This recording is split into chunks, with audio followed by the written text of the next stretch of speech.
Okay, unmuting, test, 1, Well, 2. this is, we got that Q1 adjustment to go and collect the engineering and traffic survey information, and we're also Hey, going to Pete. collect additional information, which we think will then help to Okay. inform decisions No, as we move forward, so. Don't know. Please mute the room. Please mute the room. Can you hear us, Good Pete? stuff with the, like the video. where Yep, you can okay, tell so you if want me to it's mute the a puck? pedestrian Or just keep it unmuted? bicycle or- That's our hope. No, mute it. Yeah. And to We're collect live on YouTube now. Okay. So you need to mute the room. Okay.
pedestrian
order.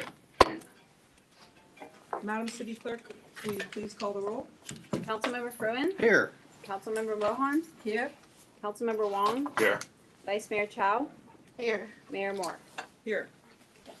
So we are conducting the city council training. Our item 1 is city council training. Madam City Manager, will you please start the recommended action? Yes. Thank you. Good morning and congratulations again to our newly appointed mayor and vice mayor. This session is meant to be a brief refresher of our policies and an opportunity to align on how we collectively support Cupertino's governance and day-to-day operations. So there's nothing new that's being introduced today. You've heard all of this before. It's just a quick way for all of us to stay on the same page as we move into the busy year. Next slide. So you'll hear briefly from each of the department leaders on the areas that are most relevant to council's work. Our goal is to keep things high level today and useful as we discuss governance relationships, key policies, and important operational reminders. Next slide. And we would like to start by recognizing you as our full council team and the roles that each of you hold. As you can see here, as we move into the new year with the new mayor and vice mayor, staff will continue to serve this council diligently and to the best of our ability. Next slide. At a high level, my role as a city manager is to carry out your collective direction and make sure that the organization's aligned with it in all the areas, such as how we support commissions, how we manage the agendas, how we manage your priorities, and the city's strategic planning. This presentation will touch briefly on each of those pieces so you can see how they fit together behind the scenes to implement your direction. Okay? And this, again, is a simple reminder of the framework that protects both council and staff. Council, acting as a body, sets policy and direction, and staff, through the city manager, is responsible for carrying that out. Individual council members always have the right to information, and this structure helps us avoid any perception of undue influence and keeps everything transparent and consistent. Next. Our commissions and committees are advisory to council. They review issues and bring recommendations to you. You appoint commissioners and set the expectations through Council Procedures Manual and through the Commissioner's Handbook. Here's a snapshot of the city manager's office that supports the city and council's day-to-day. The CMO leadership, as you heard recently at a council meeting, it includes, of course, the city manager and the interim deputy city manager / city clerk. Trying to change that soon. We are supported by the executive assistant, who's Serena, who also supports you administratively. I, as a city manager, I oversee citywide operations with all of the department heads and the deputy city manager reporting to me. The deputy city manager oversees the divisions within the CMO that are listed here, and these include the clerk's office, managing agendas, PRAs, elections, all city records.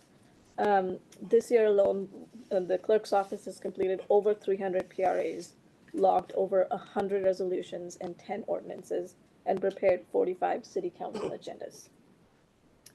Economic development supports to strengthen Cupertino's economy by supporting business attraction, retention, and expansion. We recently launched the Business Resource Hub and support over 10,000 Business Connect subscribers.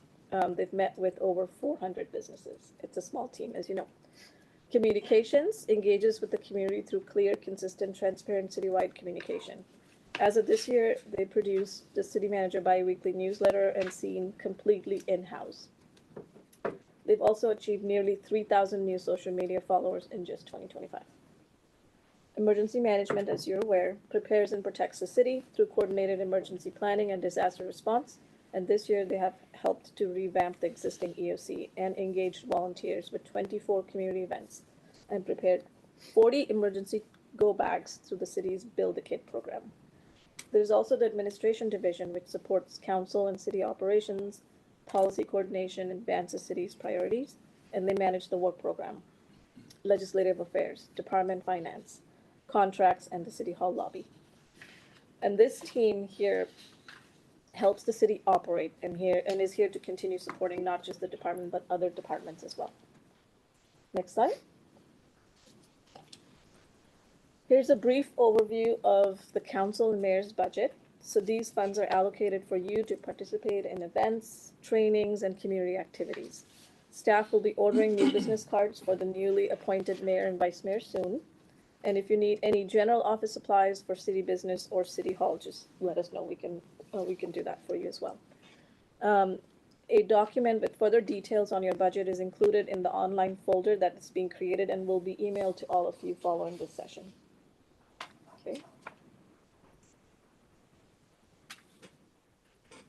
Committee assignments are one of the ways that you extend your reach beyond the city. They allow council members to go deeper on specific topics and then bring that insight back to the full council. The procedures manual outlines how appointments work and the expectations for reporting. So this slide is just a reminder of that framework we have in place. Next slide.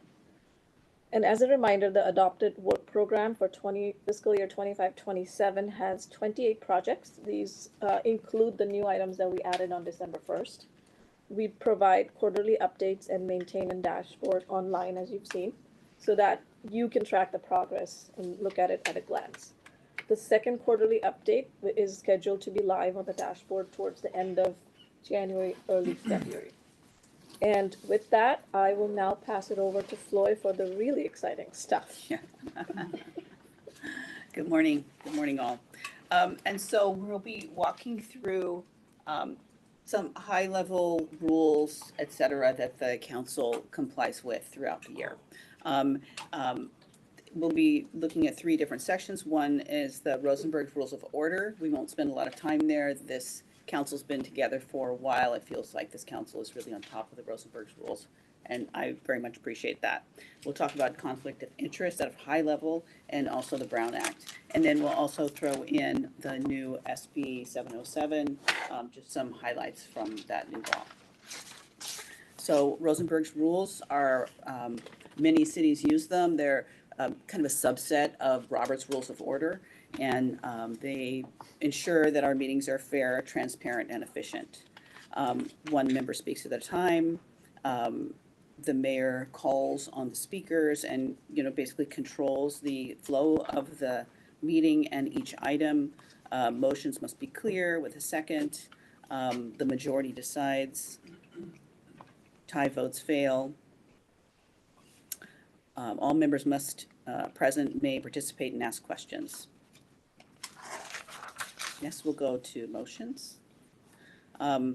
As you know, there are the basic motions where a motion is proposed, may be amended, or a substitute motion may be offered, and there can only be up to 3 motions on the floor, meaning once you get to the 3rd motion, the council has to manage the 3rd motion and then, work backwards to the 1st motion.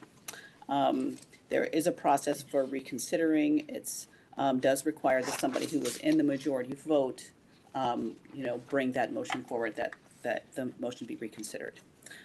We can go to the next slide. Debate, the mayor's role during debate. The mayor has a very important role in terms of managing debate, and I think we can leave it at that. Thank you. So conflicts of interest.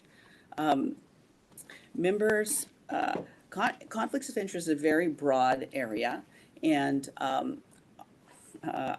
what I would like to do is describe conflicts of interest which the FPPC is engaged in. The FPPC has regulations that are very specific, and so when a council member believes they may have some kind of a financial connection to an action coming before the council, the best idea is to reach out to the city attorney.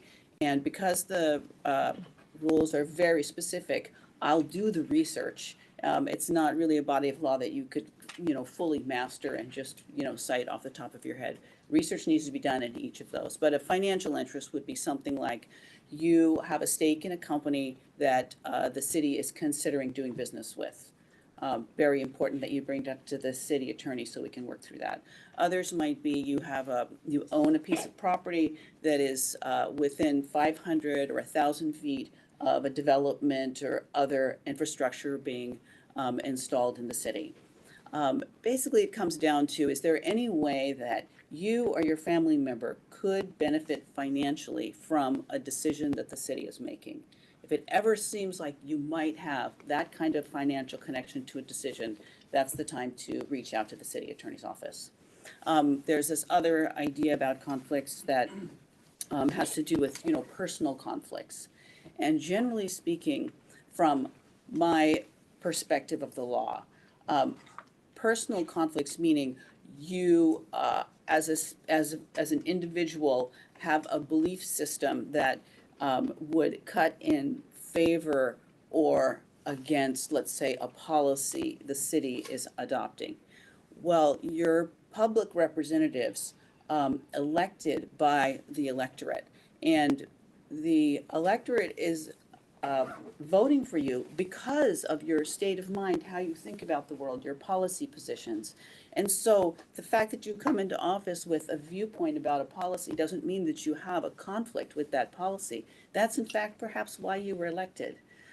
Those personal viewpoints come into play when you're acting in a judicial role and a quasi-judicial role where you're hearing an appeal, say, from the Planning Commission.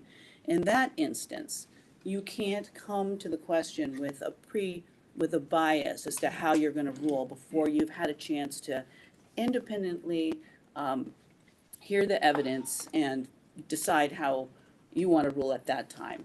So bias is important really only in that setting. So for instance, if you're a member of a nonprofit organization or a community organizing organization, that membership really does not create a conflict of interest when you are dealing with issues coming before the city and that you're going to be voting on. Financial interests are really the key here in terms of conflicts of interest. And in addition to that, you could potentially have property that might be impacted by, let's say, a new lighting system for a crosswalk. And the lighting system is going to shine directly in your living room window. And it's not going to shine in all the other people's living room windows. In that instance, you might also have a conflict of interest in that particular decision of the city. So that's yet kind of another, it's not really a financial interest, but it's a decision that would specifically affect you and your quality of life that the city's making. Okay, I'm going to move on from conflicts of interest there. There's also the Levine Act. I'm sure you've heard of it. It's been on the books for a while. It covers not so much your financial interest, but it covers campaign contributions. And it's basically in place to ensure that a council member isn't receiving $500 or more campaign contribution from, say, a developer, and then the council member is going to be voting on that developer's project. This law specifically targets that. It's more nuanced, and it may be something we want to dive more into, but the council's already been living with this rule, so probably understands it relatively well and, may not need further training. But recently the limits, they used to be $250, they were raised to $500. Yeah, a quick question. So what happens in this case? Let's say a union gives you $1,000, but then you vote on their contract later in the year. Like, why is that not a conflict of interest? This happens all the time. Well, I think that's a good question. I would need to dive into that. I mean, the union isn't a developer and you're not voting on the developer's project. But we vote on their contracts and their salaries. Yeah. I'm not sure if there's It's a massive conflict of interest. I'm not sure if there's a exclusion for that, but I want to look into that. I don't want to opine on that today. Okay. Yeah, thank you. But that's exactly the kind of thing we should be thinking about. Exactly. Okay, let's move on to the Brown Act. So the Brown Act is a body of law. It's been on the books for a long time. It's been revised over time, and we have a recent revision coming just in 2026 called it's SB 707.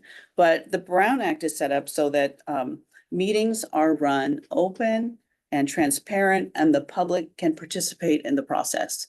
It's basically meant to ensure that the council isn't separately and closed doors, making decisions for the city that the voters don't know about. Agendas are posted in advance. Obviously, the public may attend and provide public comment. There is a separate procedure, a closed session procedure that we know about. And the Brown Act provides very specific direction on what can be heard in closed session. And generally, the items that can be heard in closed session are items that if the public knew about while you were making the decisions, it would hurt the interests of the city. Like, for instance, a real estate contract.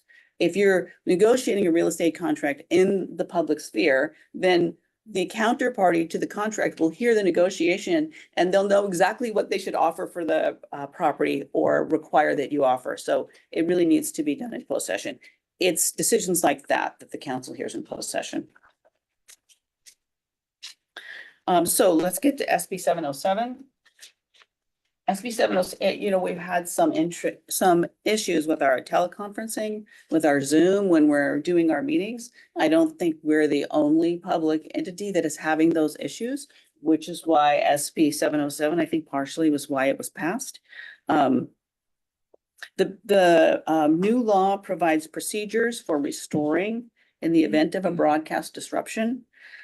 So we have to follow those procedures.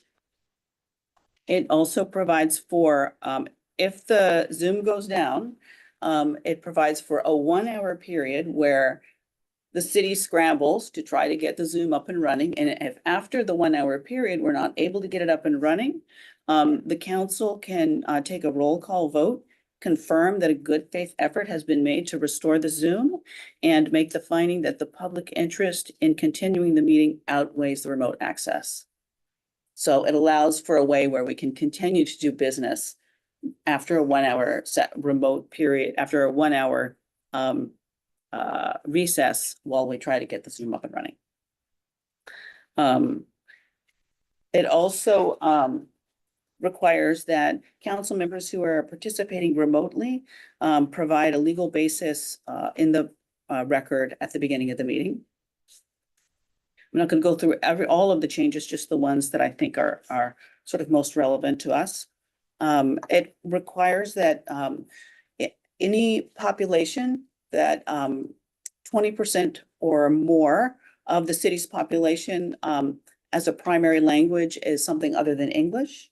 That language, our agendas need to be translated into that language, and we're working on different ways to make that translation happen.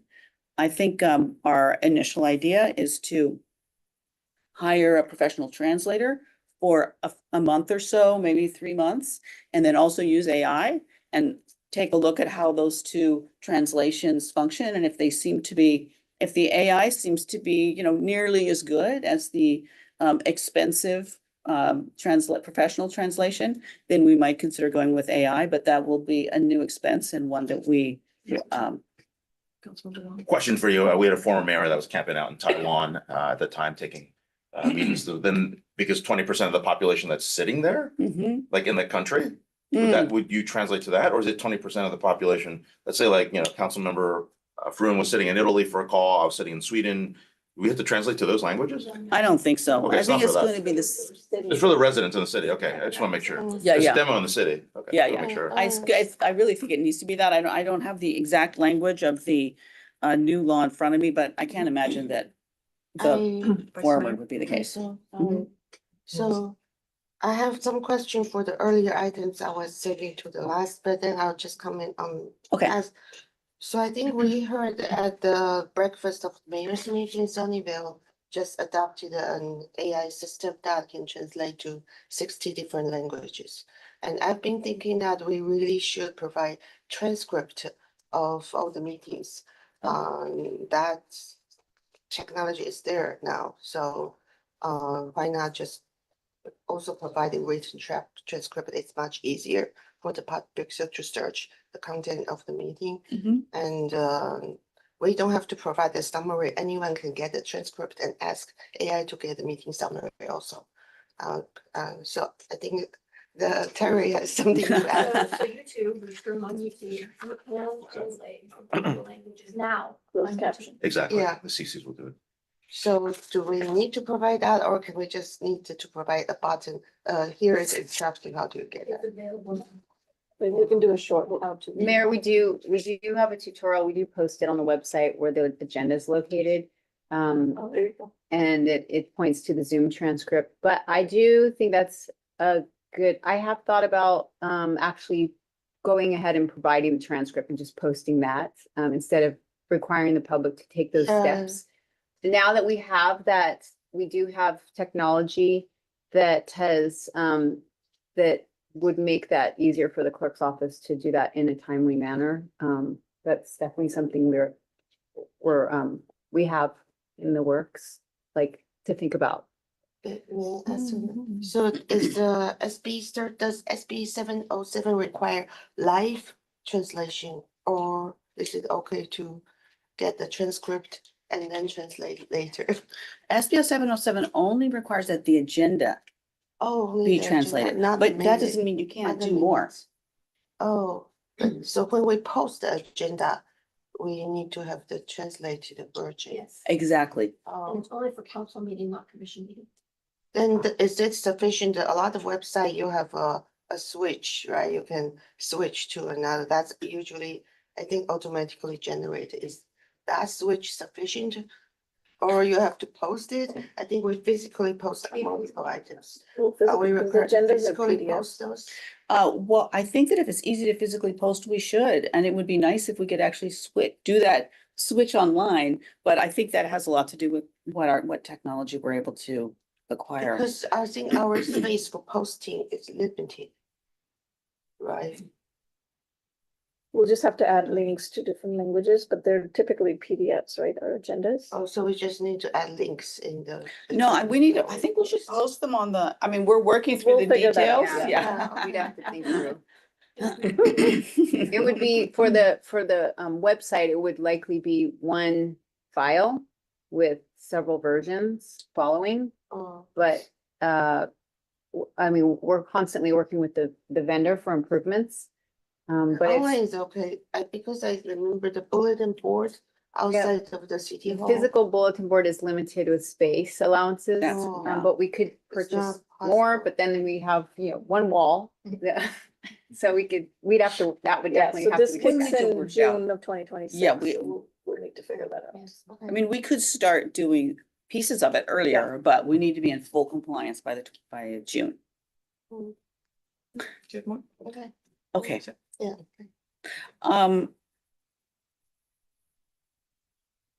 Oh, yeah, the other thing that, there's more, but the other, kind of important thing is that, all our advisory bodies also, need to be able to open their meetings up via teleconferencing.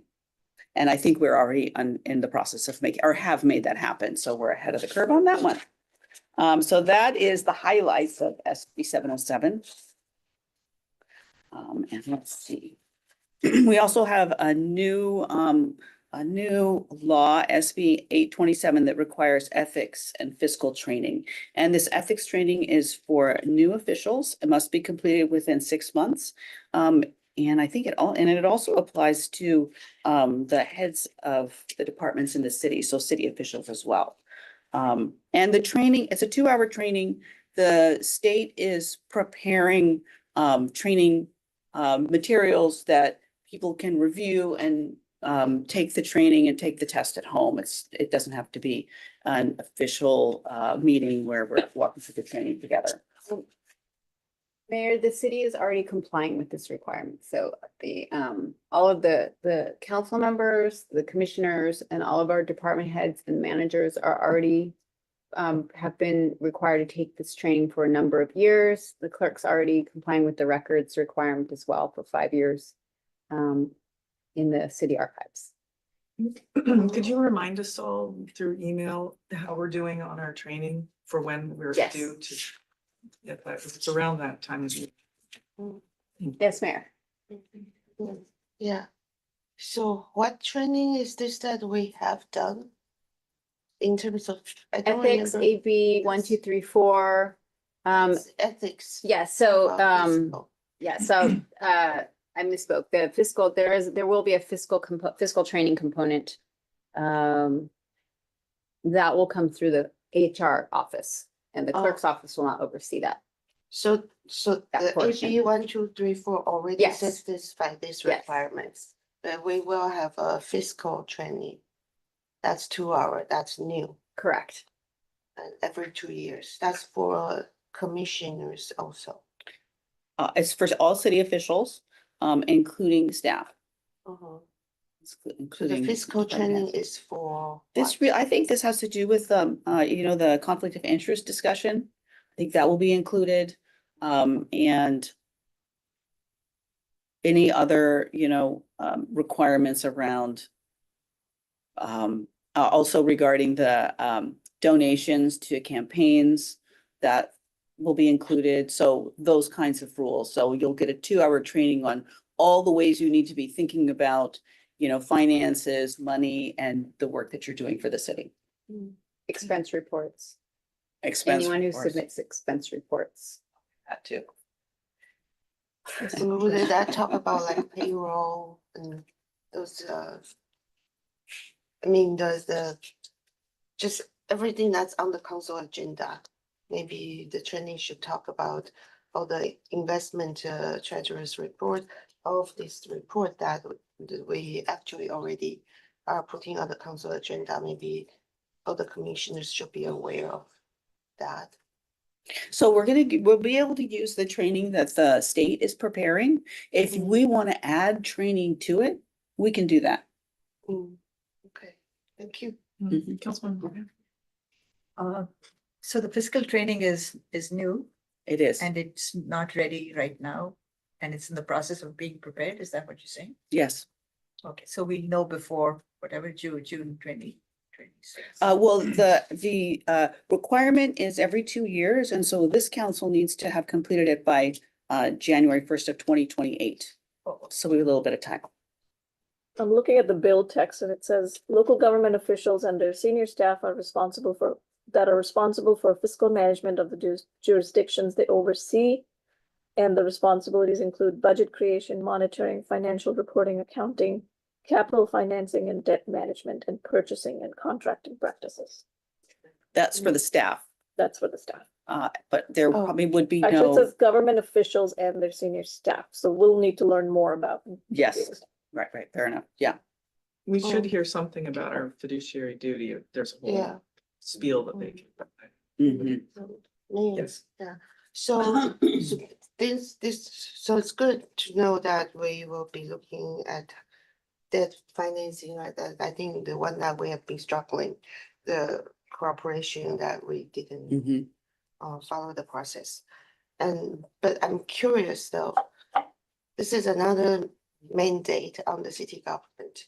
Who pushed for the bill? It's good to have these trainings, but is it someone who will be profiting from providing the trainings is pushing this through, so to require this kind of training?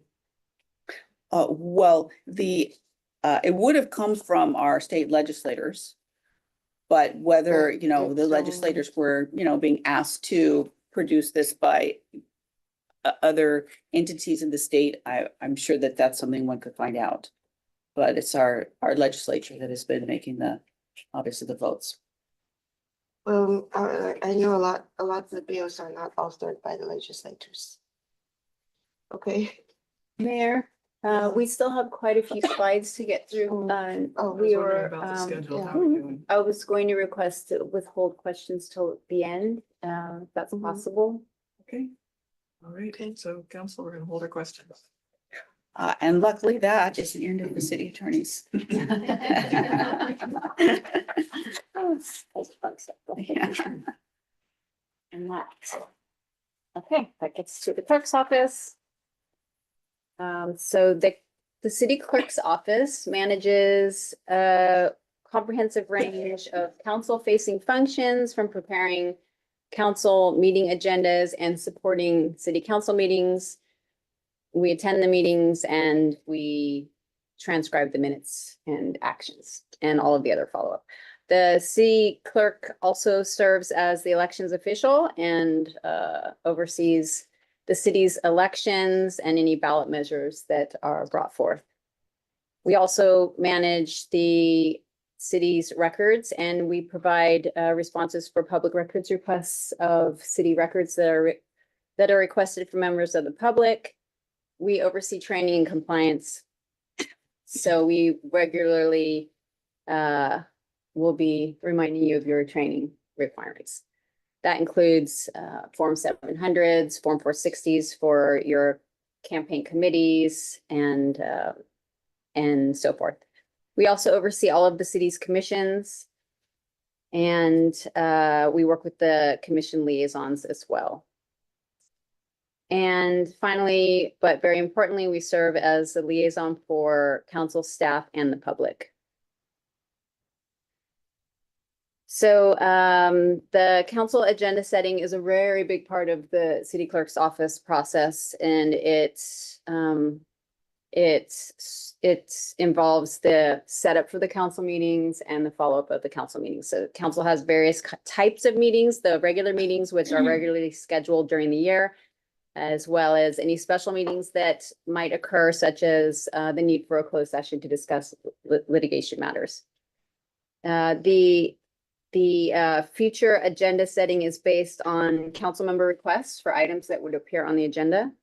Staff follows up on these items and we track them through a long-range calendar, which is known as the agenda forecast.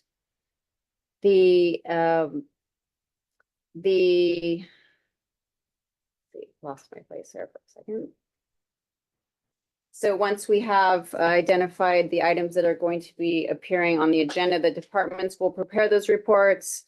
They'll go through a substantial review process and routing, and then they'll be added to the agenda.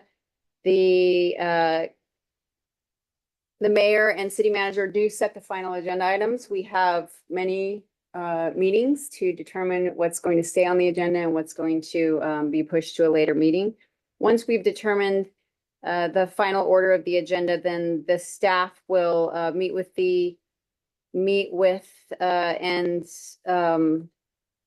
and finally we'll publish the agenda. After the agenda has been published, that will involve prep sessions with the council and various staff. There are supplemental materials that may be provided at a later date, and that is to clarify questions from council, to provide any staff updates that are necessary. So those will be posted separately from the agenda, but included with all of the meeting materials for the meeting. And we do have a schedule for these supplemental reports. So this includes a supplemental report and for a desk item. A supplemental report is for any staff updates that happen, or if council members have questions, this is to be provided the day before the meeting, which is typically a Monday because meetings are on Tuesdays. Anything requested before 12 will be provided by 5 o'clock on that day. Desk items, which are for staff updates or council member questions that happen on the day of the meeting, those will be posted by the end of the day and provided at the dais in a printed version. And then anything that's submitted too late to be included, posted to the city's website or provided in printed copy would be provided as a verbal report by staff during the meeting.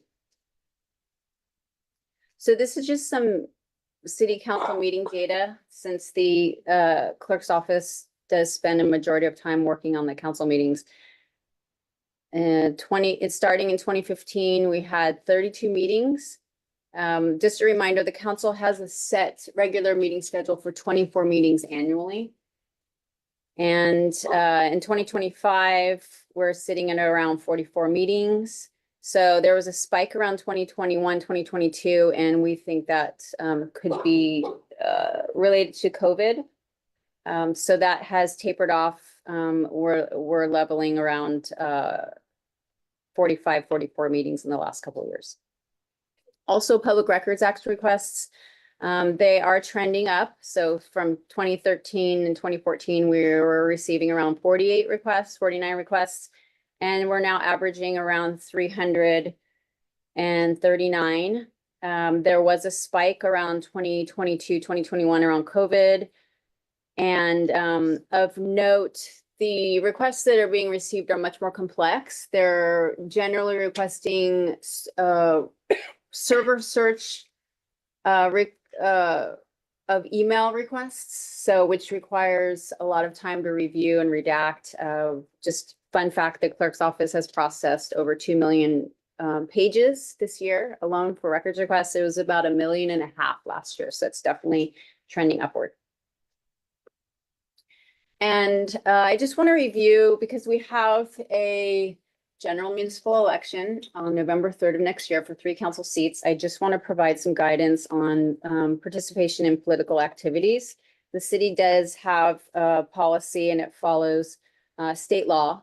The main rule is don't use public funds to support or oppose a candidate and or a ballot measure. So city resources are included as public funds, which could include anything from using a city computer or a copier or printing paper, asking an employee to help with a ballot measure or so forth during work hours.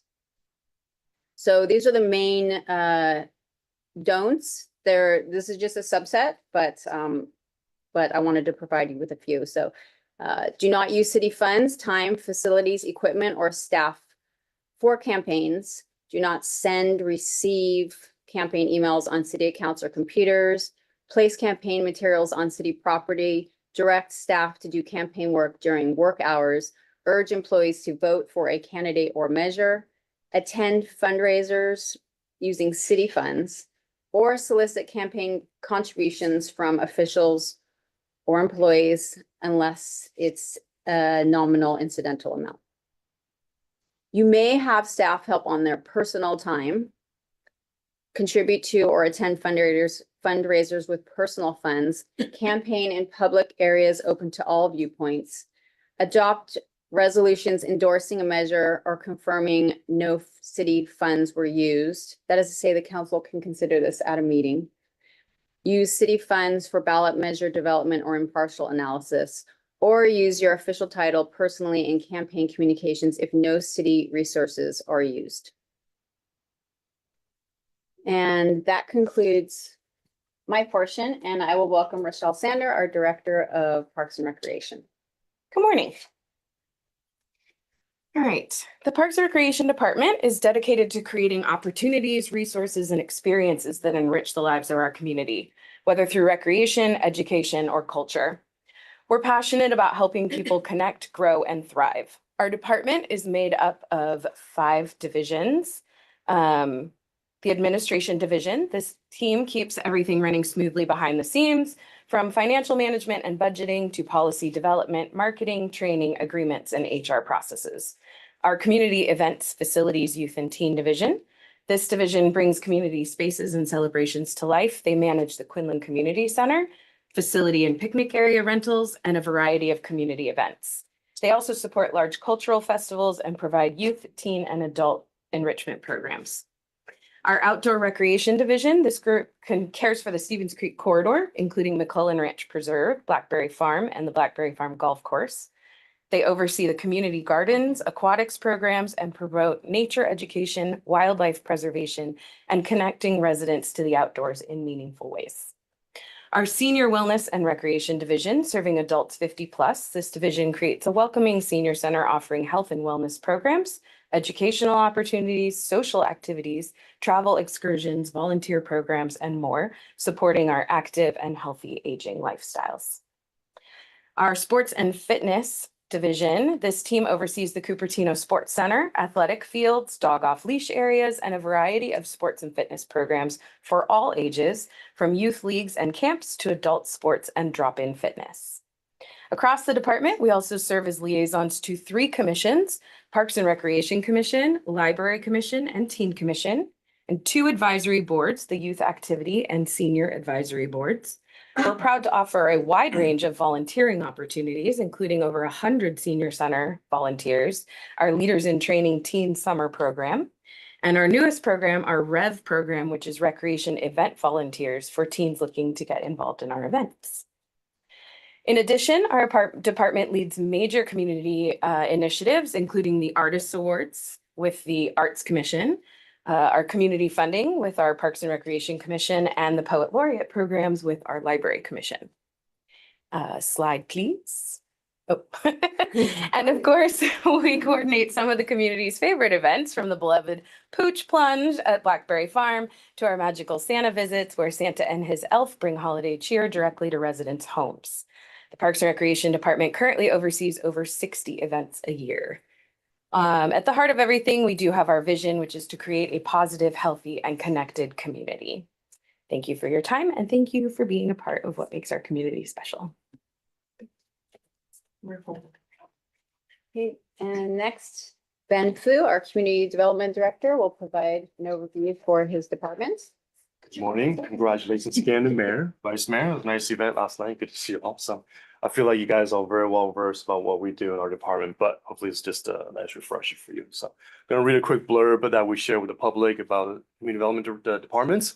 CDD is responsible for improving the quality of life, welfare, and economic opportunities by providing advanced planning, development review, compliance with building and zoning codes, permitting, inspection services, code enforcement, advancing the city's general plan and other citywide initiatives, and administration of programs related to affordable housing. On our page on the city's website has a lot more information. You can also find our department's mission statements and organizational values. Our department comprised of 4 major divisions. The planning division provides professional planning services to the community and implements city development policies, programs, and regulations. The primary responsibility for the planning division are to assist the community to plan and foresee future land uses and policies, and to review current development proposals for conformance with the city's adopted policies and ordinances.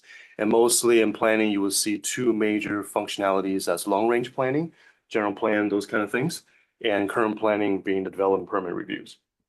The building division protects the health, safety, and welfare of the Cupertino residents, workers, and visitors by enforcing the city's building codes and ordinances. We provide plan reviews, issue permits, conduct field inspections, and other public information services for new construction projects.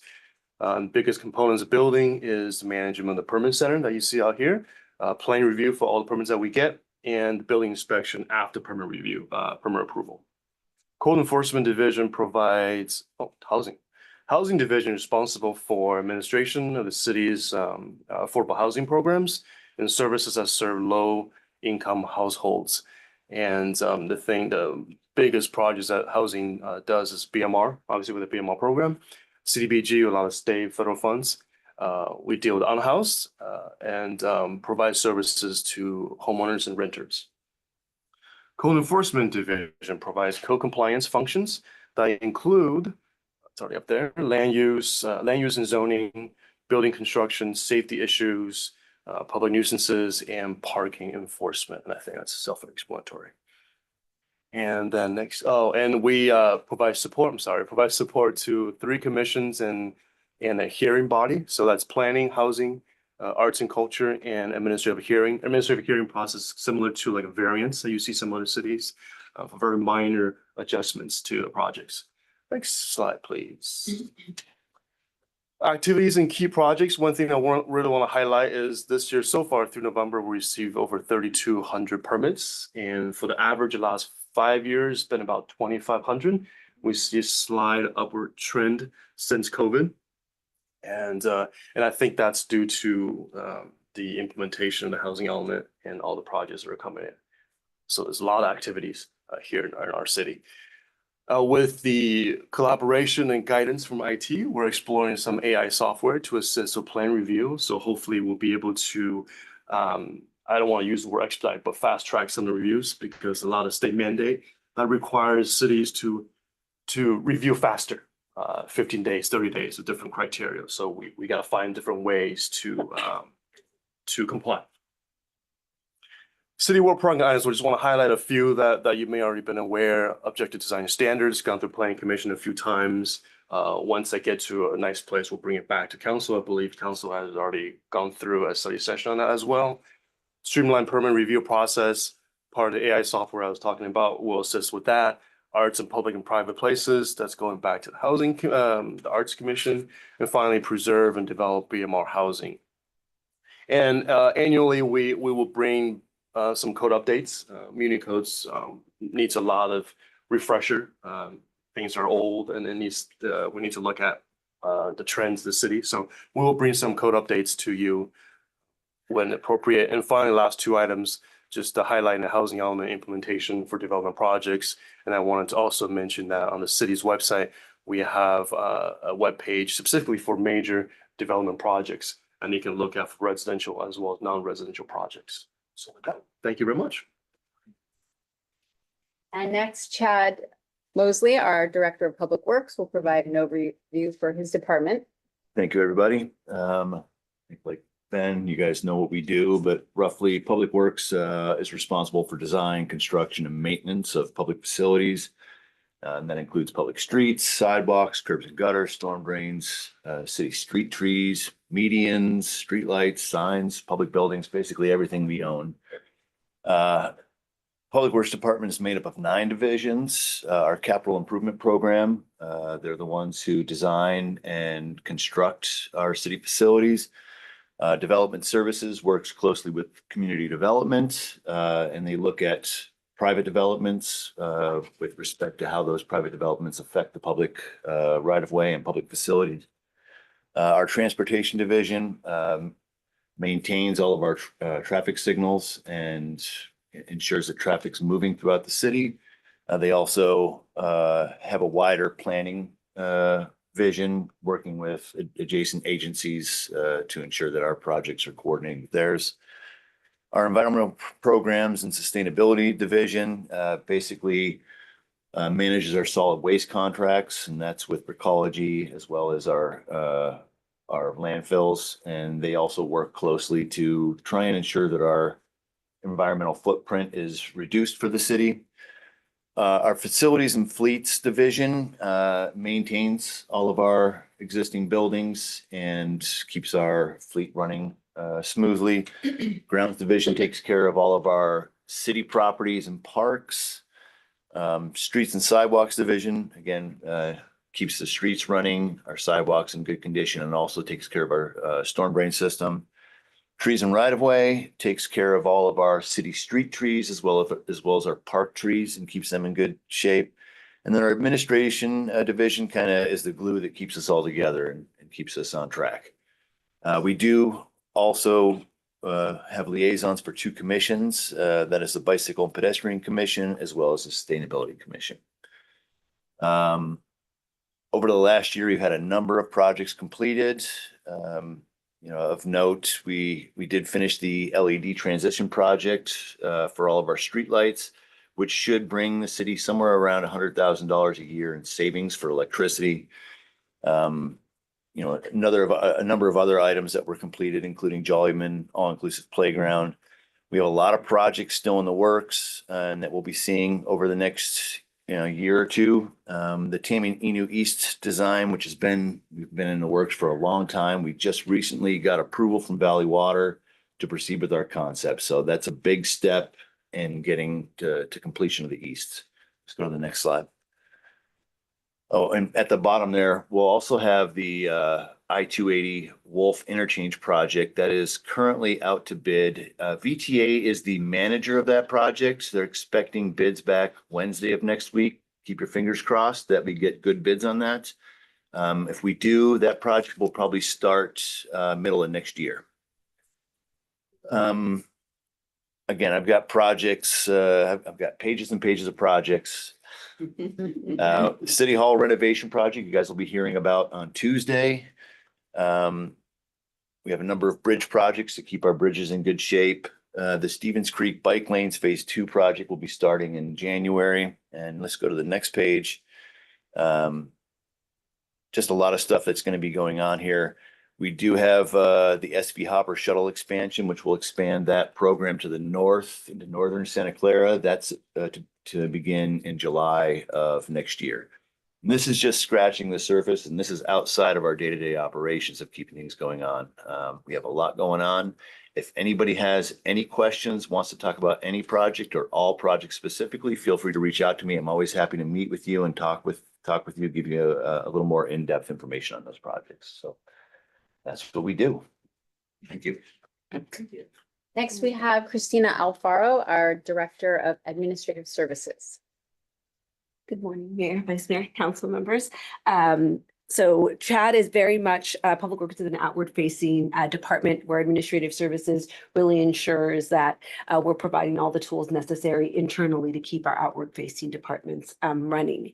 And with that, we'll go through some of the divisions that we have here. Our administrative division for admin services really helps support the department, keep our department internally running. This division is also responsible for the administration of the city's internal audit program, along with the fraud, waste, and abuse program. Our budget division is responsible for the analysis and reporting related to the city's budget, including but not limited to the proposed budget, final budget, and quarterly budget reports.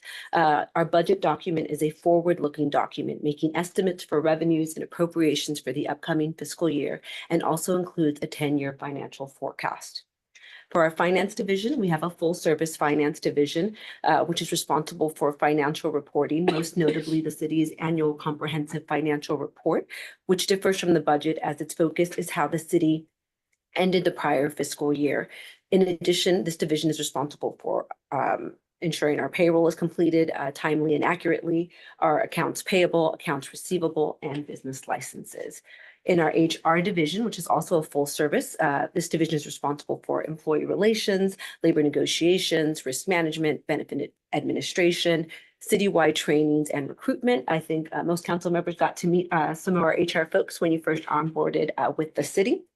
Next is our purchasing division, and this is the department's newest division and serves as a single point of contact on procurement processes and then newly also grant reporting as well. The department supports the audit committee and also supports the Cupertino Public Facilities Corporation, which we'll talk about in just a moment, which is primarily responsible for issuing debt for the city. So we have some department activities. We generally have regular day-to-day or year-to-year items that we do, but some notable things that we will be working on is a budget format update, which will be a big undertaking. It started in this year, it will continue into the next couple fiscal years. Our internal audit program, which I think at this point we have 80 recommendations that have been implemented thus far since this started in 2021. We also talked a little bit about managing the so that's our internal audit program is really more on how to make operations more efficient, where our external audit process is really related to our financial reporting. For our kind of our newest purchasing division, we're still continuing to work on solicitation templates, updates, processes, and then continue to provide guidance to the departments to ensure we're in compliance with our policies. We also manage the negotiation of 2 memorandums of understanding, of which the council passed 2 new contracts earlier this calendar year. And with that, Public Facility Corporation. So a quick brief overview, but all council members are board members. The mayor serves as president. The vice mayor is the vice president. Our city clerk is the board secretary. We generally meet once per year, the 3rd Monday in November. We usually meet to give an update on where we are with the Public Facility Corps, any updates we need to give, or to meet to refinance any new debt or issue new debt. The last debt refinance was in 2020. It's non-callable, which means we can't refinance it early and take out new debt. It was about $2.6 million in an annual payment, and we currently have a June 2030 payoff date for that debt. Thank you. Okay, and lastly, we have Tara Gerhardt, our Director of Information and Technology. Actually, yeah, I got your title wrong. That's right. The CTO. Chief Technology Officer. Oh, information. Information Officer. Okay, well, good morning. The Innovation Technology Department delivers the city's technology strategy and ensures reliable, secure, and modern digital services for the community and city staff. We manage the city's infrastructure, cybersecurity, enterprise systems, data and GIS platforms, audiovisual and broadcast operations, and emerging technologies. Our mission is to enable efficient city operations, enhance public engagement, and support innovation across all departments of the city. The Innovation and Technology Department is made up of 5 divisions, as you see here. The Applications Division manages Cupertino's enterprise applications for citywide systems such as finance, permitting, plan review, parks and recreation. This division manages, configures, integrates, upgrades, and supports all of these systems to ensure departments have reliable, efficient tools for their daily operations. The GIS division handles the development and maintenance of Cupertino's georeferenced applications, including our 311 system, our asset management system, our disaster response tools, our dashboards and story maps. The division delivers spatial data, analytics, and mapping solutions to inform decision-making and enhance public engagement. Next is our infrastructure division. They manage all of the city's cybersecurity programs, our PC and server infrastructure, our wired and wireless networks, and end user help desk services. Then we have our video division, you all know pretty well. They manage our production, delivery, and support of our TV and radio and web-based video content for our council meetings, hybrid meetings, events, and community programming. Last, we have our administration division, which oversees our contracts, strategic planning, governance framework, and department policies. The IT department also does manage the Technology, Information, and Communications Commission. Next slide. So here's a quick overview of key technology initiatives currently underway across the city. So with infrastructure, we're implementing switch and firewall upgrades to modernize our secure city's network. We're strengthening our endpoint management and patch management to improve system reliability and reduce vulnerabilities. We're migrating our worm storage device to the cloud to ensure compliance, stability, and long-term sustainability. That's where we house all of our documents, our city records. Cybersecurity enhancements, so we continuously improve the city's cybersecurity environment through updated tools, monitoring best practices, expanding our cybersecurity training, including mandatory annual education for all staff, council, and commission members, providing targeted reactive training for individuals who fall victim to simulated phishing attempts to reinforce and secure those systems. And then our ERP replacement, which you guys know a lot about. So after a thorough evaluation, Tyler ERP emerged as the highest ranked ERP solution in our evaluation. We are now in the contract negotiation phase with that project, finalizing scope, timelines, and integration before bringing the agreement to council. Next, we have our data and AI initiatives. So earlier this year, we did implement an AI tool to automatically review building plans and check them against local codes, helping Cupertino speed up turnaround times and increase consistency and accuracy.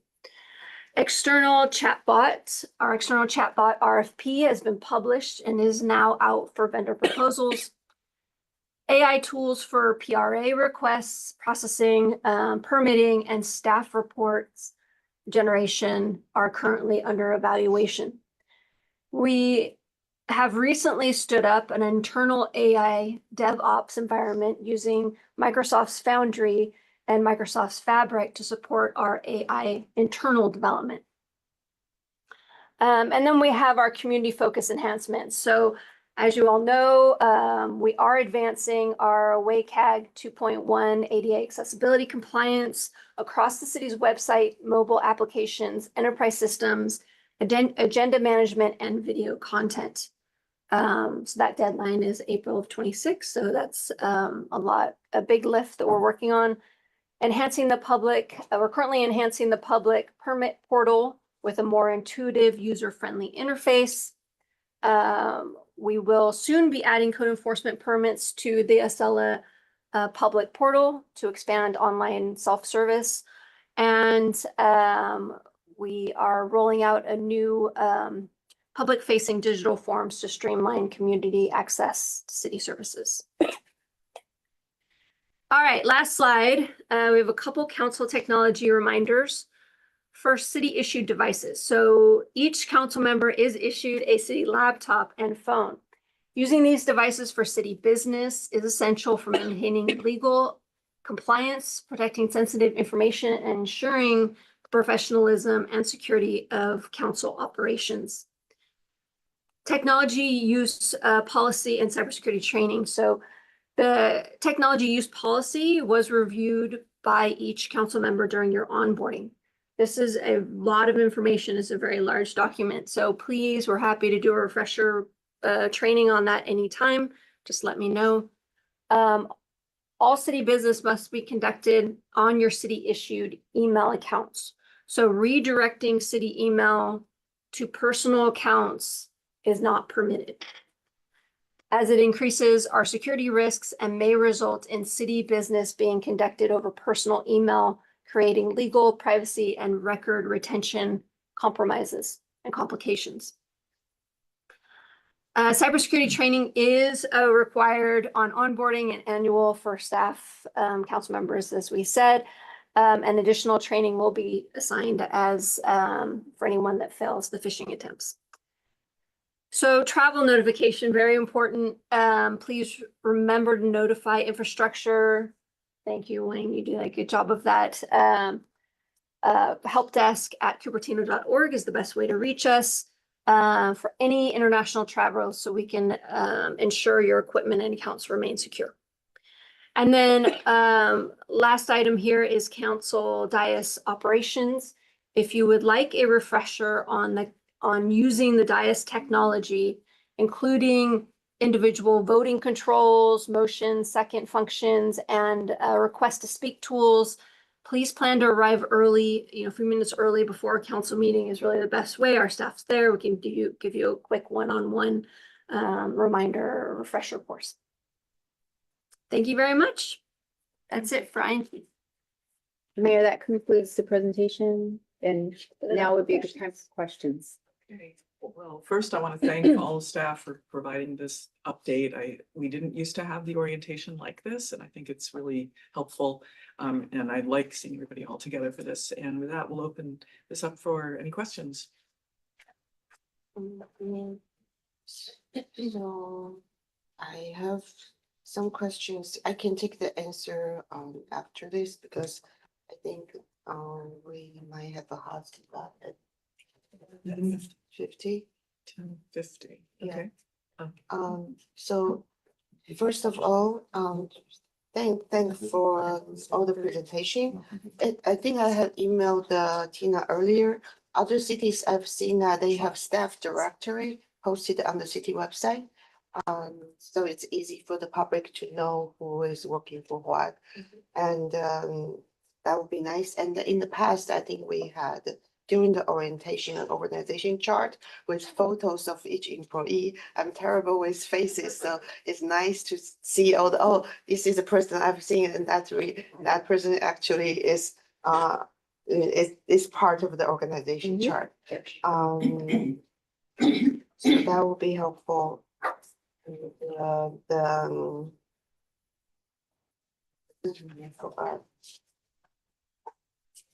The other things, yeah, I can just, what is the two MOU successor agreement? It's MOU for, I'm right, I understand. no, I mean for what? Yeah. There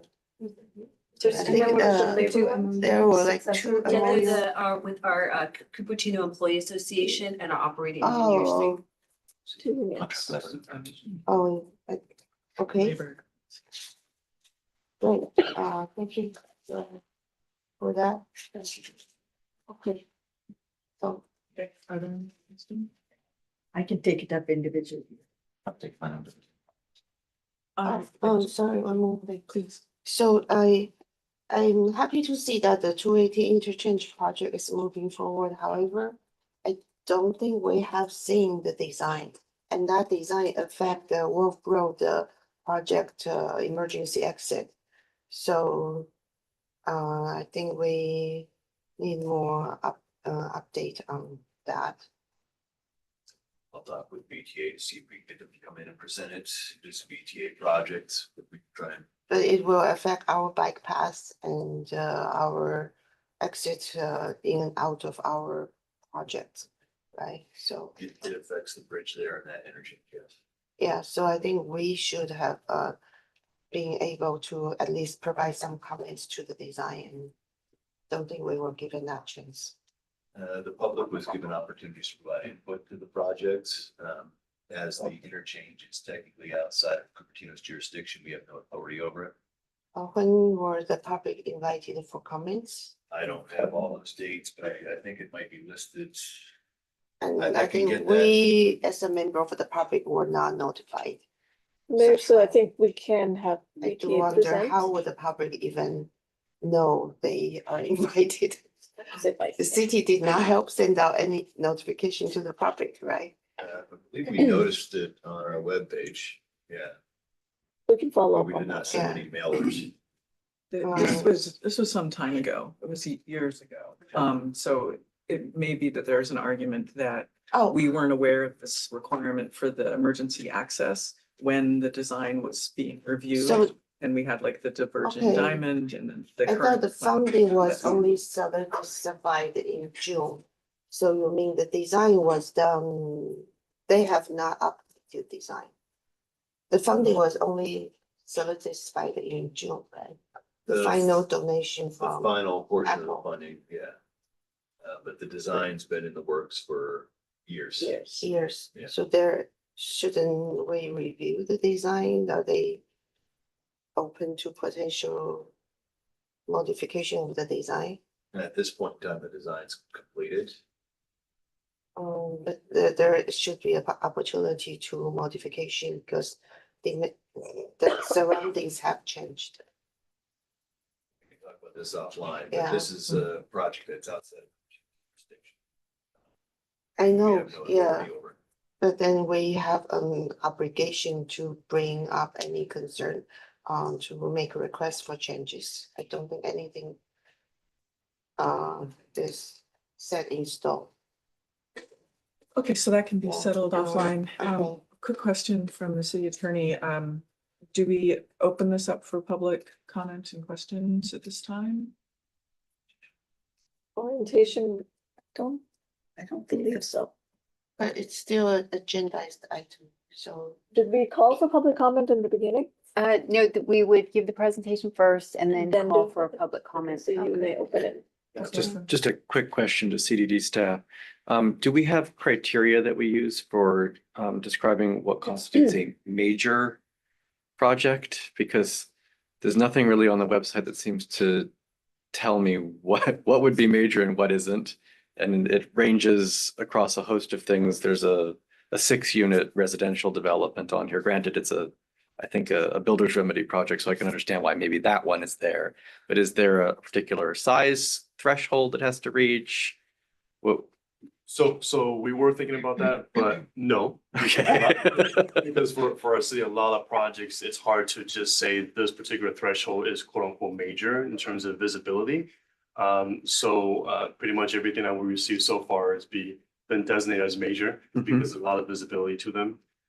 Yeah, we have been thinking about to whether or not to create a checklist, but again, that, some project may fall through because of that but may have more visible components to it, so. Okay, thanks. Okay, so as to the question of public comment? Yes, we should do that. Okay, so we're gonna open up for public comment right now. Please keep it brief. I'd like the questions to be under 2 minutes if possible. Are there any speaker cards? Do we have those provided? Mayor, I have not received any requests to speak. So we're gonna, sorry, do I need to fill out a form? No, you don't need to. It's not required. Would you like to speak? For this item, This item, sorry. for the training item? For training. Oh, no, I'm Do the sorry. Next one. Yeah, I'm confused.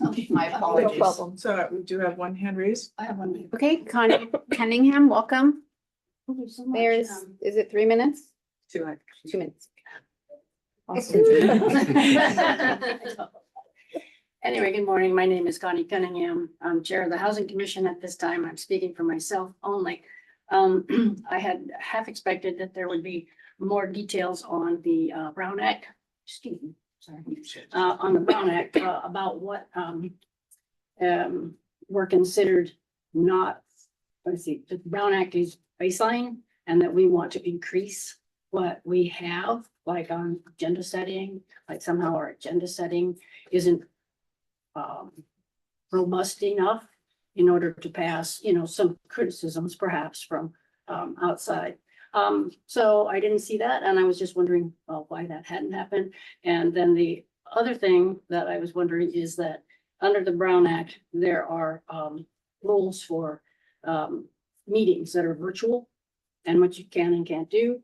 And I didn't see any coverage of that, and I was a little bit surprised that that did not happen. So I would hope that you might flesh that out in the coming weeks to advise all of us, especially our commissions also are allowed to travel virtually. And so we'd like to have a little more clarity on what is expected and what their parameters are. Appreciate it. Thank you very much. Are there any further comments, questions? Okay, with that, the public comment period is ended. Yes. So would it be helpful, maybe we have an info memo refresher for Brown Act and all the updates?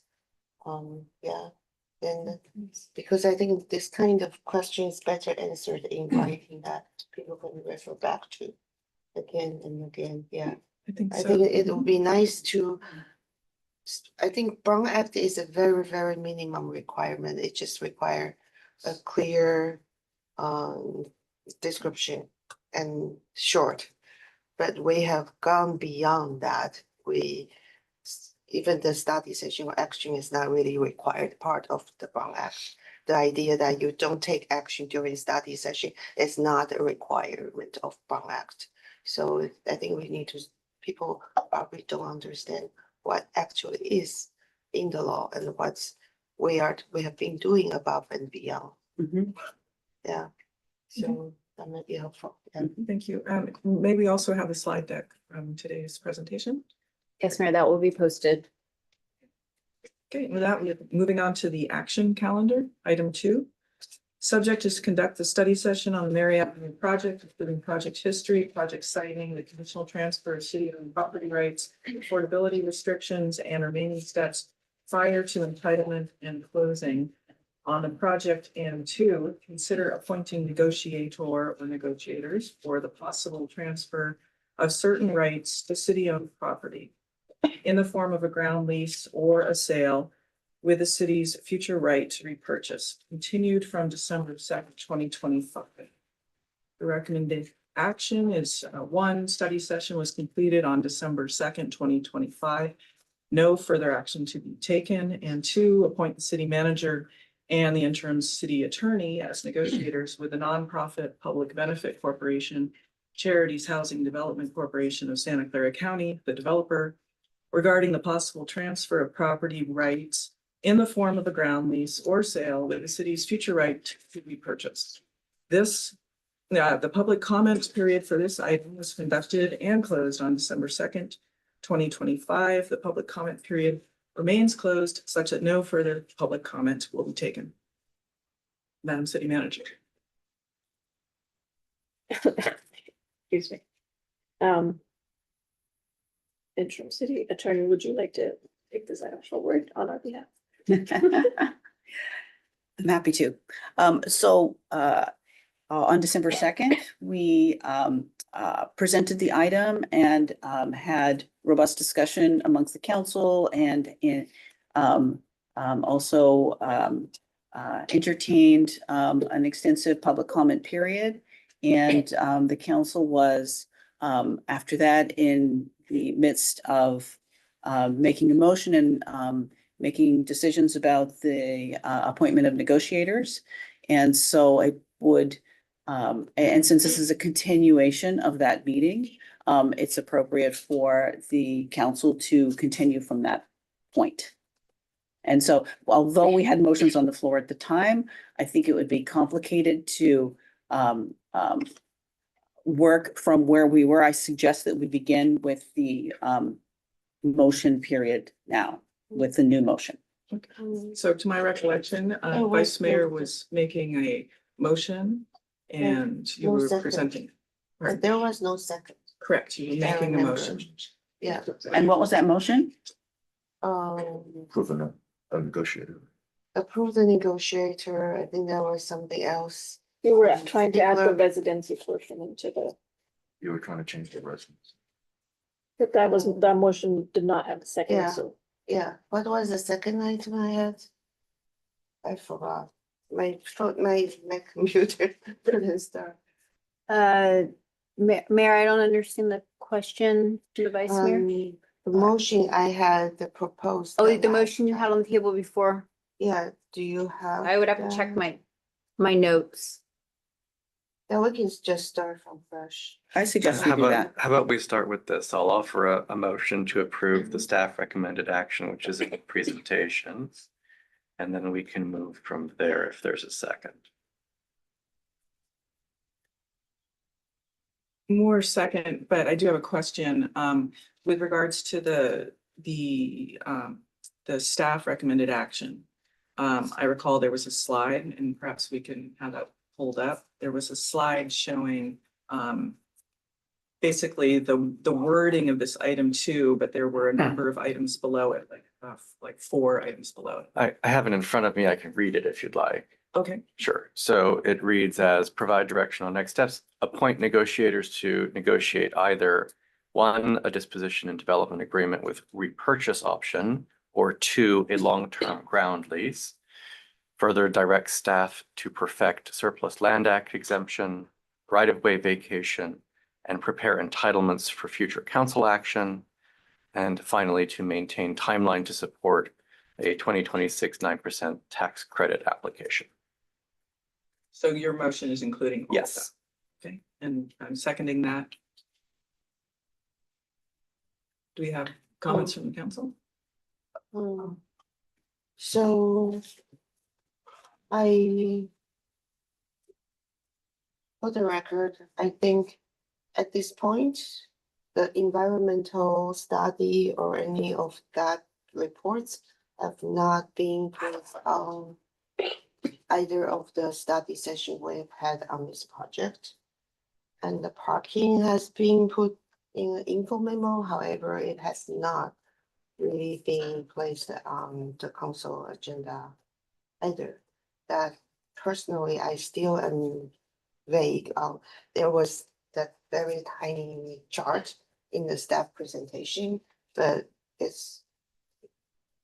I still am very concerned about the parking. And so I continue to request for potential alternative configuration. So we won't reduce such a large amount of parking space. I was involved and approved the creation of the parcel. And at the time, we did not have this Westport project approved. And then when we approved that, we had 2 levels of underground parking. And that situation has changed. And so I think Memorial Park parking of it is taken up by senior center. We really, even just the parking for Memorial Park is insufficient. And if we have any festivals, there is no overflow parking. And we have no certainty about even having the anthropology. And at some point, that might even be replaced by a transit center. That parking garage, we cannot count on that to be there forever for the lifetime of the apartment. So I would like to still see, I think I mentioned that in an email to the staff and then CC the vice mayor. I really appreciate, I think 99% of developers have always made good faith effort to adjust their project to resident concerns. For example, Westport, even though they removed underground parking, they still, after hearing the concern, try to make reconfiguration to create 20 extra spaces on Westport. But that's for the Westport residents.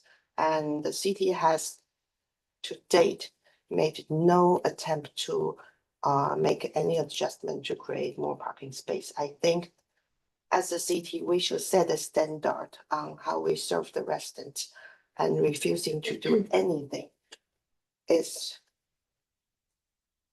as a property owner of the project,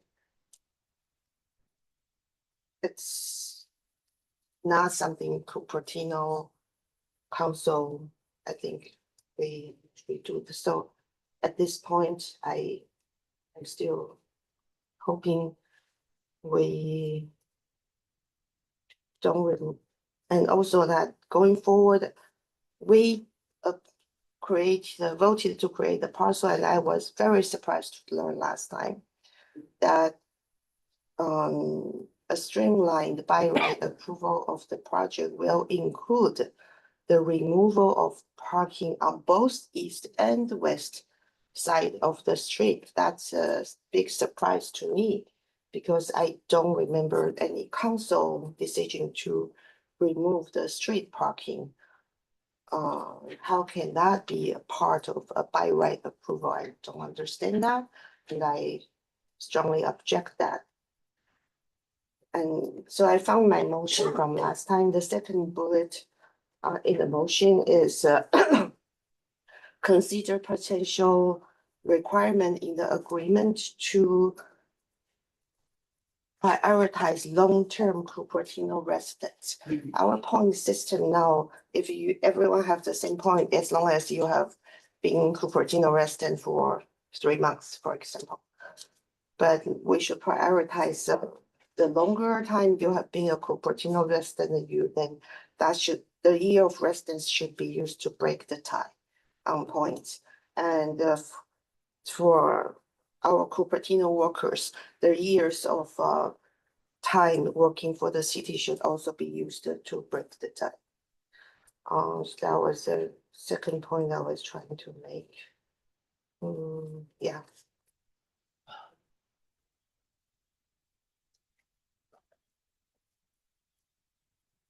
Okay, so that's City manager, is it possible that we can receive more of this information about the environmental documents as well? And is there, for this particular motion, is this the time to talk about prioritizing Cupertino residents in our BMR program or for this development?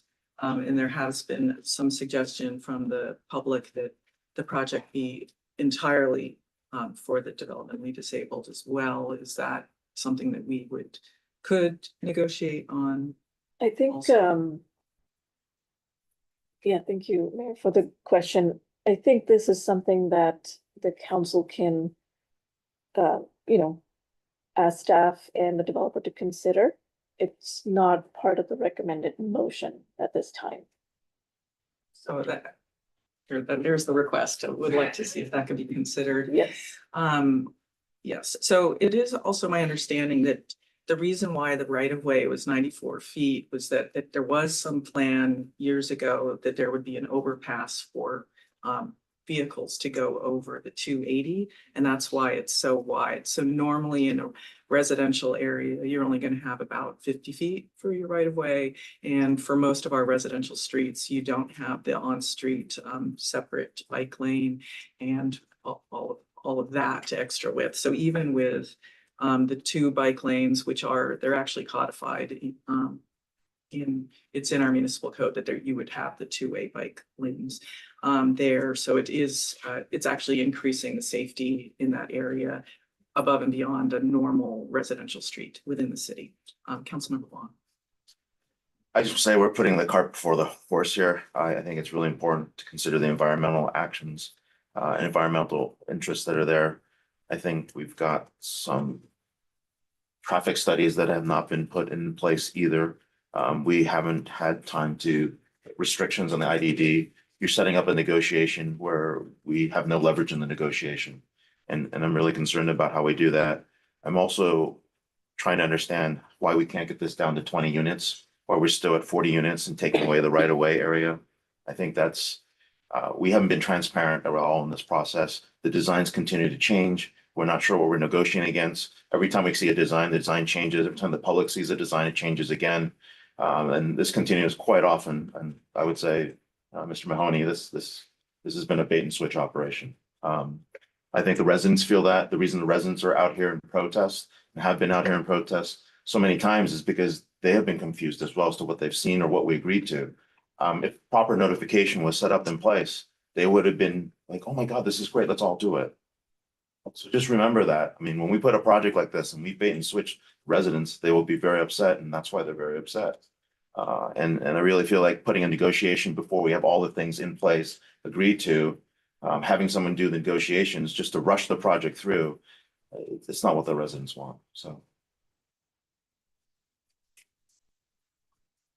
Just quickly, I mean, we've been discussing this project for many years, so I don't think there's any bait and switch here. That just seems incredibly hyperbolic to me. One thing, though, that I do think, to the Vice Mayor's point, is there's a pre-existing condition here with regard to parking and festivals that I think is worth the city examining independently and are trying to solve, and that might be something that we address through the city work program in the future. I think that's a good point with regards to the festivals, because one area has the restricted permit parking, and people don't want to go to the trouble of going across the street. I used to always park at the Inns of College and pay this $2 or $3 before this school actually needs the money. So there is ample parking there. I don't see that the transit center is ever going to happen. And it sounds like they're also not going to be having the clinic because the funding's not there for it. But they do have ample parking there, and they have reduced the area impact because the Flint Center is no longer there, so you don't have that kind of overflow. The students are coming from online primarily. You've got like 12,000 taking classes online and not coming in person. It's about a little over 4,000 full-time student equivalent for the school. It's actually been decreasing. Councilmember Mooney. Sure, I wanted to point out that last time the city manager did say that there was a traffic study that had been prepared or completed. We haven't seen that as yet. So a big part of the traffic concerns that people have raised with relation to Westport as well as to the Mary Avenue project, I think will be addressed in the traffic report that we will hopefully see soon. Yes, I'll send a council a link, but it's already posted on the project website. I'll send it out too. And my other comment was today's action is fairly limited, and it's not, we are not deciding on the merits of or demerits of the details of the Mary Avenue project. And I think I mean, this is really the first step in a line of several other steps that will happen before the deal is concluded one way or the other. So, for the record, we have created a puzzle a few years ago. However, the very first time we have seen the project proposed for the site was July of this year. And in that meeting, there was no other information provided on parking or environment or anything. So the idea that this has been years in the works, we've been working on years to try and create that, yes, but the details only just come out and then but I do think the developer, they have had 3 public community meetings. And it's really already above and beyond what other developers would do. But still, in terms of from the council's point of view, I have not seen a full picture yet. And last time, the staff also said that the fiber optic line will have to be moved. And then the developer will be taking on the cost of moving that line. But since this is a city project, likely this cost will then become a city cost. We might have to be funding that cost. So how much would that be? I would like to get some idea. And then we have heard also that environmental cleanup has to be done before the project. And the developer will pay for it, but likely that will then become a city responsibility. So I would like to know how much of the cost for that cleanup too. That we are still not clear. So, and then I think the residents have asked, promised to have in the agreement to provide them permitted parking for the area. At least they are thinking about what happens if it's approved, what they would like to request. Okay, so now we can look into it. Once the project is approved, what we can do to minimize the impact to the neighborhood. So should we consider in the agreement that if the neighborhood requests permitted parking will be provided for the area. This is why I'm not comfortable with the staff's recommendation. I would like to leave study session a study session where I think the staff has heard from all of us that you will address these concerns and requests accordingly. And therefore, I would like to offer substitute motion, which includes just one action item, which is appoint the city manager and the interim city attorney as negotiator. And then the rest, I will trust the staff to take input from the entire council and address those public concerns.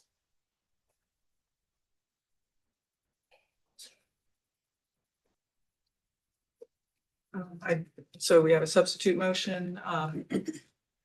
Madam City Clerk, will you please conduct the roll call vote? Just for, excuse me, just for clarification, are you changing the staff? I'm leaving it open. recommendation? Are I'm you leaving it cutting open. I'm not saying yes or no, because there are still questions. So where does We it have- end? Appoint the city manager and interim city attorney as So- negotiators? Period? We do move forward with the negotiation and we will talk about what's in the agreement or not in the agreement. Yeah. Just to And clarify, yeah. I don't support the substitute motion. And I think this does not prevent the developers from submitting the application for the deadline for tax credit. I do support that they move forward with that. But in terms of project, there are still many open questions. May I make a comment? The tax credit application requires that the developer have control of the property. And so the other items that were suggested in the recommended action, I would say most of them need to be completed for that application to have the weight that it needs to be funded by the federal government. So I just want to put that out there. Do you want to comment on the permit parking? These are older developments which were, and I used to live in on Parkwood Drive. So these are older developments which were built under prior parking standards. So there is not an overflow requirement or need, I should say, because nowadays you can underpark things, which we're seeing the problems of. So I think the permit parking, you know, cross that bridge when we get to it. We already said that about the issue with prioritizing Cupertino residents, and perhaps we can clarify that and restate that the environmental cleanup, fiber optic, and other infrastructure relocation is to be the cost of the developer. And, you know, really clarify that. And so, yes, Councilman Wong. I also, in that, in the negotiations and the conversations, I would also like to understand why the builder, the developer, approached Westport to purchase the land next to it for a garden, if that truly is for a garden use or if it's for expansion purposes. So I believe someone in this room probably approached them and asked for that. I want to make sure that there's no other additional uses that are going on with that property. You guys don't know anything about it, but apparently Westport, someone approached Westport about the area next to it to be used as a garden plot. The question is, I want to understand why that had occurred. I suggested that. So. Yeah. No, the reason why, if you look at the way the site is designed, they basically walled themselves off with a structure so that they can't hardly even get to that place. And it's like bare dirt now. Yep. And, you know, if they can provide some open space there, but it would be a negotiation that they would do with Westport. But would that mean to be set as a garden or is it an expansion? Okay, just curious. I don't, if it's a gift of the space where they're allowing people on, that would be a negotiation that they would be doing. But the intention is to. It's two developers, yes. Yeah, the We're intention. talking about city space. No, It's Westport. so as you get, I'm trying to figure if we're building more units or not. That was the no, the question. idea is for And if open it's to space stay as a garden, so. and for someone to maintain it too. So I think as a garden, that would be a good idea. Like I said last night, assume positive intent, not assume the worst. But since we have the developer here, I wonder if the mayor, we can ask, the public have requested why this question is why can we reduce it to 20 units? And why can we have 40 IDB units, which will be my preference. So could we ask Is them? that part of this agendized item? I think as the mayor, you are allowed, you can, if you want to ask them to ask questions. That's not your decision. Is there a member of the developer team that would like to address those two questions? I'd be glad to address. Okay, and by the way, I recall being at a Rotary meeting back in, so probably the only one I've ever been to. I think it was 2019, 2020. You had plans for this there. Yes. Yeah, so it has been in the works. You had architectural drawings of this And project. it was, so we will send you messages to address every and all issues that we've heard. So as far as the ones I've heard tonight, if it was 5 units, we would have the same issues, basically, because the issue is the width, you know, I mean, you can't squeeze them any more than you squeeze, you need that just to put the project, so the number of units is there. The IDD thing, we have an answer to, legally, we couldn't make it all IDD because of state limitations. The garden thing, we don't want it to be a garden, we just want it to be landscaped.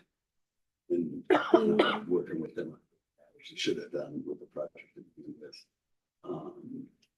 Parking, we had answers to every one of the issues that's been traffic study plus additional study involved. So we'd be glad to address that when we get to that, these issues about, you know, the actual PDA, et cetera. Vice Mayor? So Yeah. just to clarify, so 20 units will not be possible financially. Yeah, and it wouldn't help in the If parking we're- stuff particularly because you can't, it's not like okay, I've got 40 units now, I'm gonna get 20 in half the space. You can do like 4 stories so that. Because that's, there is no way. So again, we have an answer to well, we have evaluated the other parking things. I was supposed to send a memo about last night, but I was in San Francisco. So we will get those answers to the entire city council. Thank you for a very comprehensive. Yeah, we So will the get- extra space you are requesting, just want to clarify, is never going to be used to add additional units. No, not only that, and Yeah. nor So garden, it'll we be don't, just open as it space. turned out, when we started looking at it, we don't want any activity there that we would be responsible for. So we're gonna ask Royo to landscape it like they should have done originally. Oh, Yeah. okay. We need a time I'm check too. gonna call the question. Yeah, Okay, Yeah, that's so fine. as you know, I don't support the substitute motion. We have the substitute motion on the floor. Madam Okay, City vote Clerk, for will you that. please conduct the roll call vote? Councilmember Fruin, No. Councilmember Mohan, No. Councilmember Wong, Aye. Vice Mayor Chow, I, Mayor Moore. No. The motion fails with Wong and Chow voting no. Yes. so. Yes. So now Wait, we're gonna, I'm uh, calling the question. We're wait, voting wait. on the main motion. Can we Call ask the question. certainty about We the can't- long-term residents? I've called the question. I would like to offer a friendly amendment to I've the, called the question. Under the procedures, we have to do the vote. then we have to vote on the call to question. No, No. she's the Right. mayor. Chair can call the Uh, question unilaterally. No, I can object to that. Yes? Yeah, so I object to the call to question and we should vote on the call to question. I would like the opportunity to offer a friendly amendment so Uh, that we have pardon? certainty that Through the city BMR. attorney. What's the process now? The process is to move to a vote. Okay, you move to a vote on your call to challenge to question. calling a question. Okay, Right, Madam City Clerk, please call the roll. Councilmember Fruin, No. Councilmember Mohan, Councilmember Wong, Aye. Vice Mayor Chow, I, Mayor Moore. No. The motion fails with Wong and Chow voting yes. So now the question's been called. We go back to the main motion. Madam City Clerk, will you please conduct the roll call vote? Councilmember Fruin. Aye. Councilmember Mohan, Aye. Councilmember Wong, I Nay. cannot, oh, sorry. Oh, Yeah. Vice Mayor Chow, I cannot support the motion as is because I think it's really important we include, if we are voting on something that's in this, from the study session, I would like to include some of the things that we have requested to the staff to add clarity, but I wasn't allowed to do that, to offer a friendly amendment, so I will have to vote no on this item. Let's put that in the record. Mayor Moore. Aye. The motion carries with Wong and Chow voting no. Yeah, please include my comment in the. In the record. Noted, yes. Thank you. And with that, the meeting is adjourned. Thank you.